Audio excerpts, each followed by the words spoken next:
On January 11, 2021, Sheldon Adelson died in his Malibu mansion at the age of 87. He was worth $35 billion, owned the largest casino empire in the world, and had single-handedly changed the face of Las Vegas, Macau, and American politics. 6 months earlier, he was still the most powerful man in the gaming industry. Now he was gone. The rise took 60 years. The fall took decades to even begin. But what killed him was not competition, was not bad business decisions, and was not even old age. It was the same thing that drove him his entire life, the hunger that comes from growing up so poor that his family was too poor to own rags. This is how a kid who shared a single bedroom with 5 family members in a Boston tenement became the richest casino owner in history, and how the poverty he escaped haunted him until his final breath. August 4th, 1933, at the height of the Great Depression, in the Dorchester neighborhood of Boston, Massachusetts, Sheldon Gary Adelson was born to Arthur and Sarah Adelson in a 1-bedroom walk-up tenement. 6 people. 1 room. Arthur Adelson drove a taxi. Sarah ran a knitting shop out of their home. The family was so broke that having $3 in your pocket made you rich in that neighborhood. Arthur's family came from Lithuania and Ukraine. They were Jewish immigrants who fled persecution. Sarah emigrated from England. Her father was a Welsh coal miner. They met in America, fell in love, and built a life in the only place they could afford, Dorchester, a rough neighborhood where being Jewish meant you fought your way to school every morning. Adelson remembered it vividly. "We had to go to school with at least 4 kids. The Irish kids came out of the bushes and tenements with rubber hoses and chains and brass knuckles. This was not a childhood. This was survival." But Arthur Adelson taught his son something that would shape everything that came after. Despite having nothing, Arthur put money in charity boxes. Young Sheldon asked him why. His father said, "No matter who or what you are, there is always someone poorer than you. If you are poor, there is somebody more poor than you are." Arthur never left Sheldon with anything material, but he left him with values and hunger. At age 12, Sheldon saw an opportunity. He could sell newspapers on a street corner and make a few dollars, but he realized the real money was not in selling newspapers. It was in owning the corner. The license cost $200. He did not have it, so he went to his Uncle Al and asked for a loan. Uncle Al gave him the money and said something Sheldon never forgot. "The way you conduct the rest of your life will depend on how you handle this." Sheldon bought the license. He sold the papers. He paid back his uncle with interest. Then he expanded to a second corner. He learned about loans, interest, reliability, and the power of leverage. At 16, his uncle lent him $10,000 to start a candy vending machine business. Sheldon placed the machines at gas stations where taxi drivers, including his father, would stop. By age 30, he was a millionaire. But then he lost it all. He made it back, and he lost it again. The 1950s and the 1960s were brutal for Adelson. He dropped out of City College of New York without graduating, and he joined the Army. After he got out, he tried everything, selling toiletry kits, mortgage brokering, investment advising, and a chemical spray business called D-Ice It that cleared windshields. He started almost 50 different businesses, and most failed. A business colleague remembered meeting Adelson in the mid-1980s at his kitchen table in a Boston suburb. He was struggling again. Before he ever heard the word entrepreneur, Adelson thought he was just a floater with a short attention span. He did not understand why he could not stick with one thing. He just knew he had to keep moving. In the early 1960s, he became a millionaire by consulting companies on how to sell their stock shares. He moved back to Boston and invested in over 70 companies, including a travel and tour business. Then the mid-1960s stock market crash wiped him out. He pivoted to condominium conversions in the 1970s. He joked to Forbes, "It was back when most people thought a condominium was a form of birth control." He made money for a while and then lost it again. By the late 1970s, Adelson was nearly 50 years old and had almost nothing to show for it. Most men would have given up. But poverty had taught Adelson something the rich never learn. Desperation is fuel. Then came 1979, the year everything changed. Adelson and his partners formed a company called Interface Group. They bought a publishing company that produced computer magazines. Adelson had zero expertise in computers. It didn't matter. He saw an opportunity. The computer industry was exploding, but there was no central place for dealers to meet, network, and trade. So he created one. Comdex, the Computer Dealers Exposition. The first show was in 1979 at the MGM Grand Hotel in Las Vegas. It was a gamble, and it worked. By 1987, Comdex was the largest trade show in Las Vegas. At its peak in the 1990s, over 200,000 people attended annually. Adelson had accidentally turned Las Vegas into the convention capital of the world. In 1995, he sold Comdex to SoftBank Corporation for $860 million. At 62 years old, Sheldon Adelson was finally, permanently, rich. But he was not done. Not even close. While running Comdex, Adelson noticed something. Las Vegas had casinos. It had conventions. But nobody had combined them properly. The casinos wanted gamblers. The convention centers wanted business travelers. Why not give them both in one place? In 1988, he and his partners bought the Sands Hotel and Casino for $110 million. In 1989, they built the Sands Expo and Convention Center across the street. It was the only privately owned convention center in America. The vision was simple. Business travelers come for the convention, stay at the casino hotel, gamble at night. Brilliant. But Adelson wanted more. In 1991, he married Dr. Miriam Farbstein Ochshorn, an Israeli-born medical doctor. They honeymooned in Venice, Italy. Walking through the canals, past the gondolas, surrounded by Renaissance architecture, Adelson had an idea that would change Las Vegas forever. In 1996, he made a decision that shocked the industry. He demolished the historic Sands Hotel. People thought he was insane. The Sands was iconic. But Adelson did not care about history. He cared about vision. He spent $1.5 billion to build the Venetian in its place. A perfect recreation of Venice. Grand Canal, gondoliers. Over 7,000 luxury suites. It opened in 1999 and became the second largest casino in the world.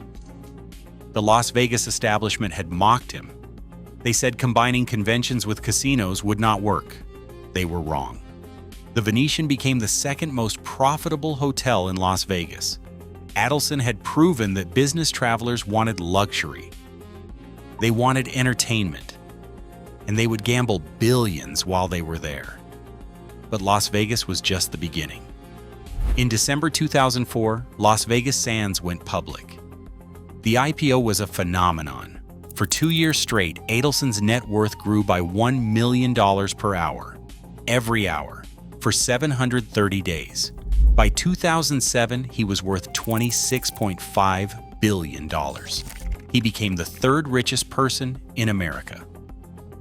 But what really made Adelson a legend was what he did next. While every other casino mogul focused on Las Vegas, Adelson looked at a map and saw the future. Asia. Macau. A tiny 11.7 square mile gambling destination on the southern coast of China. Portuguese controlled for centuries. It passed a Chinese jurisdiction in 1999. New gaming licenses were being issued. Adelson got one of the first. In May 2004, Sands Macau opened. It was the first Las Vegas-style casino in Macau, and it was an instant gold mine.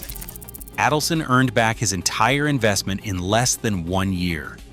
The Asian middle class was rising. They had money. They wanted to gamble. And Adelson was there first. In 2007, he opened the Venetian Macau for $2.4 billion. It was the largest casino in the world. Macau exploded. Within a few years, it surpassed Las Vegas as the highest-grossing gambling center on the planet. That same year, Adelson opened the Palazzo in Las Vegas, next to the Venetian. Combined, they offered over 7,000 rooms and a massive convention center. The integrated resort model, casino plus hotel plus convention center, became the blueprint for every major casino development that followed. In 2010, he opened Marina Bay Sands in Singapore. It cost $5.5 billion. Some reports said $8 billion. It did not matter. It was the most expensive building in the world. More expensive than the New World Trade Center and more expensive than the Burj Khalifa. It had everything: luxury shopping, Venetian canals, rooftop infinity pools, nightclubs on man-made islands. It was excess as architecture. Adelson did not just own casinos, he owned an empire. The Venetian Las Vegas, the Palazzo, Sands Expo, Sands Macau, Venetian Macau, Marina Bay Sands, Sands Bethlehem in Pennsylvania. In 2015, he bought the Las Vegas Review-Journal, the largest newspaper in Nevada, in a secret deal. At his peak, Sheldon Adelson was worth $35 billion. He controlled the gambling industry in 2 continents. He was the 19th richest person in the world. And he used that money to buy something most billionaires only dream of: political power. But there was a darkness beneath the empire, a cost that couldn't be measured in dollars. In the 1970s, Adelson married his first wife, Sandra. He adopted her 3 children, Mitchell, Gary, and Shelley. They divorced in 1988. The kids stayed close to Adelson, especially Mitchell. Mitchell struggled with addiction: heroin, cocaine. Adelson poured money into trying to save him. Rehab programs, interventions. Nothing worked. In 2005, Mitchell died of an overdose. His adopted son, Gary, also battled drug dependency. The richest man in gambling could not save his own kids. Adelson and Miriam responded by building drug treatment clinics, one in Las Vegas and one in Tel Aviv. They planned more. They donated hundreds of millions of dollars to addiction research, but it was not enough to fill the hole Mitchell's death left. The addiction crisis in Adelson's family shaped his politics in ways people did not understand. He became one of the most vocal opponents of cannabis legalization in America. He spent millions fighting it in state after state. He believed marijuana was a gateway drug. He believed it led to the heroin that killed Mitchell. Critics said he opposed legalization because it threatened his casino profits, but those close to him knew it was personal. It was grief turned into policy. His political spending became legendary. Adelson had been a Democrat for years, and his parents were Democrats. In the 1990s, he switched to the Republican Party. The reason was Israel. Adelson was fiercely, almost religiously devoted to supporting Israel, and he believed Republicans were stronger on Israel than Democrats. He became a mega donor. In 2012, he spent $90 million supporting Republican candidates. In 2016, he spent over $100 million supporting Donald Trump. In 2018, he spent $123 million. In the 2020 election cycle alone, he and Miriam spent $218 million. Across their lifetime, they donated over $500 million to political campaigns. Republican presidential candidates had to make pilgrimages to the Venetian to meet with Adelson and ask for his blessing. The media called it the Adelson primary. Before a candidate could win the Republican nomination, he had to win Sheldon's approval. He met with Jeb Bush, Chris Christie, Scott Walker, John Kasich, and Donald Trump at his casino. He held one-on-one meetings behind closed doors, assessing who would be most loyal to Israel, who would fight for his business interests, and who deserved his money. In 2016, Adelson endorsed Donald Trump, and wrote a check for $25 million. He became Trump's biggest donor. When Trump won, Adelson had a direct line to the President of the United States, but power came with enemies. Labor unions hated him, and he fought brutal anti-union battles in Las Vegas. A former congresswoman who worked for him, Shelley Berkeley, said Adelson told her that old Democrats were with the union and that he wanted to break the back of the union, and consequently, he had to break the back of the Democrats. Journalists investigating his business dealings faced lawsuits. His newspapers in Israel and Las Vegas were accused of functioning as propaganda machines for his political agenda. When he bought the Las Vegas Review-Journal in 2015, he did it secretly through an LLC. When reporters found out, they accused him of buying the paper to control the narrative about his casinos and his political allies. He was ruthless, unscrupulous, some said, and willing to do whatever it took to win. And in 2001, his body started to betray him. He developed peripheral neuropathy, a nerve disorder that slowly destroyed his ability to walk. By 2001, Adelson needed a cane. His legs would not cooperate anymore. The man who built an empire through relentless movement was losing mobility, but he kept going. He did not slow down. He could not. The poverty of his childhood had taught him that stopping meant dying. The Great Recession of 2008 nearly destroyed him. Las Vegas Sands stock prices collapsed. The company was drowning in debt. Adelson's net worth plummeted. But he fought his way back. He doubled down on Asia. Macau saved him. By 2010, he was richer than ever. It was a comeback. In his 80s, another enemy emerged: cancer. Non-Hodgkin's lymphoma, a form of blood cancer, arrived slowly at first, then faster. Adelson fought it the way he fought everything, with money, with doctors, with sheer willpower. But cancer does not care how rich you are. By late 2020, he was in bad shape. He stepped back from day-to-day operations at Las Vegas Sands. Miriam took on more responsibilities. His empire was secure, his wealth was generational, but his body was failing. On January 11, 2021, in his home in Malibu, California, Sheldon Adelson died at 87 years old from complications of non-Hodgkin's lymphoma. The man who had survived poverty, business failures, the Great Recession, and political wars finally lost the one fight money could not win. Today, Miriam Adelson controls the empire. She is worth $36.3 billion. She is the richest Israeli in the world. She owns the majority stake in Las Vegas Sands. She owns the Israel Hayom newspaper. She owns the Las Vegas Review-Journal. She continues her husband's political mission, donating hundreds of millions to Republican candidates and pro-Israel causes. But Sheldon's legacy is not just wealth. It is transformation. He turned Las Vegas from a gambling town into a convention and business hub. He made Macau bigger than Vegas. He created the integrated resort model that every major casino in the world now copies.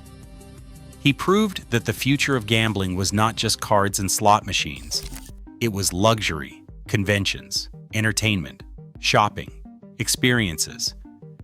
He understood that people do not just want to gamble. They want to feel rich, even if they are losing. Politically, he changed the game. He proved that a single billionaire could reshape American politics through sheer financial power. He was called a kingmaker because he could make or break Republican candidates with one check. That legacy is complicated, controversial, but undeniable. The boy who sold newspapers on a Boston street corner, who shared a bedroom with 5 family members, who was too poor to own rags, died as one of the 20 richest people on earth. His story began in poverty and ended in unimaginable wealth. And here is what haunts the story. He spent his entire life running from poverty, building bigger, spending more, controlling more. In the end, he died in a mansion in Malibu, surrounded by billions of dollars he could not take with him. He saved thousands of lives through his medical research foundations. He brought his son Mitchell back from the dead a dozen times with expensive rehab programs, but he could not save him forever. All the money in the world could not stop the overdose. He bought newspapers to control the narrative. He donated $500 million to influence elections. He built the largest casinos on earth to dominate the industry. But he could not control his own body, as it slowly shut down from neuropathy and cancer. Sheldon Adelson proved you can escape poverty. You can build an empire. You can become the richest person in your industry. You can buy political power. But you cannot escape the hunger that poverty plants in your soul. And you cannot buy immortality. The empire remains. The casinos still operate. The conventions still come. Miriam still writes the checks to politicians. But Sheldon is gone. And the question his life asks is simple. What does it mean to win when you started with nothing? Is it enough to die with everything?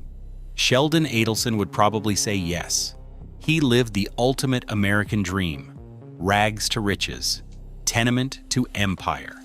Newspaper boy to casino king. And maybe that's enough. But I think about Mitchell. About the son he couldn't save. About the cane he needed to walk. About the cancer that killed him. And I wonder if, in his final moments, Sheldon Adelson thought about that one-bedroom apartment in Dorchester, about his father putting coins in the charity box, about being so poor he didn't own rags. Did he feel like he'd won? Or did he feel like he was still running?